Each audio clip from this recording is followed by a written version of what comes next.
This is the bottom of the Regenerator. The Regenerator was cut in half during the turnaround, and the bottom part is going to be refurbished. All the internals are going to be pulled out and new internals put in. The part that was taken off is going to be demoed, and a new Regenerator head is going to be built in a construction stand. This is a picture of the reactor and Regenerator together. You can see the cut line between the bottom part of the Regenerator and the top part. Above that, we have the plenum in that blue section, and above that there is the reactor.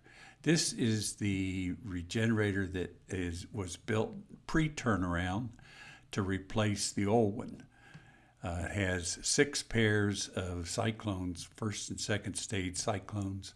The platforms and everything you see here, plus some piping, was added while it was being fabricated in the stand, and it's going to be lifted in one piece over and into the old Regenerator. Looking down into the turnaround portion of the Regenerator, you can see there's cyclones and there's a center tube. The center tube and the cyclones were put in just as a placeholder to make sure there wasn't any interferences with cyclone dip legs or braces and the internals that were in the Regenerator. There's a lot of internals in this Regenerator. We have what you see here, the 3 legs are, that is the catalyst distributor. Catalyst comes from above, goes into that hopper there, and then it is distributed onto the air grid. The blue part you see there is the air grid. On the top left is the overflow well. It's got a cage on top of it that catches anything that might be in the way, like if a piece of tramp iron comes down from above or if catalyst breaks off the wall. That cage keeps it from going down into the feed. If we go down into it, I can show you the pieces and parts. The bottom part of the Regenerator here is 1315 degrees, 1350 when it's running, which is too hot for carbon steel. Carbon steel is only good to about 750. So anything that is exposed steel has to be stainless steel, and it's either 304H or 321 stainless. Most of it is 304H stainless steel.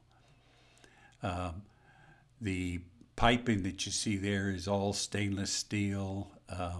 Everything you're looking at here, except for the white parts that are actually refractory, are stainless steel. Now the nozzles on the air grid, they point down. Now those are not refractory; those are actually hex lined, which is a refractory for abrasion resistance. It's very turbulent in the bottom of the Regenerator here. The floor of the Regenerator again is covered with 5 inches of refractory, so that it isolates it from the carbon steel shell. This piping that you see coming through the shell, that's all stainless steel. The parts that you see are purple. Those are where we're making changes to the refractory. There's some on the shell and there's some at the bottom of the head. On the overflow well, which is you're looking at right here, the overflow well with the cage, when the catalyst gets cleaned, and that's all the Regenerator does is cleans catalyst, burns off all the hydrocarbons that have stuck to the catalyst. When it's clean, it flows over the top of that that hopper, and then goes down below the regenerator, and then goes in a loop and goes up the feed riser.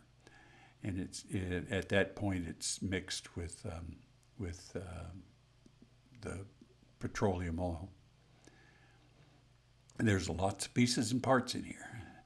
Next thing I'll show you is a cutaway view of, there you go, that's the cutaway view of the regenerator. And this is the pieces and parts coming out in order. Once they're all taken out, then all the new pieces get reassembled in reverse order. And this is all done during turnaround in 30 to 35 days.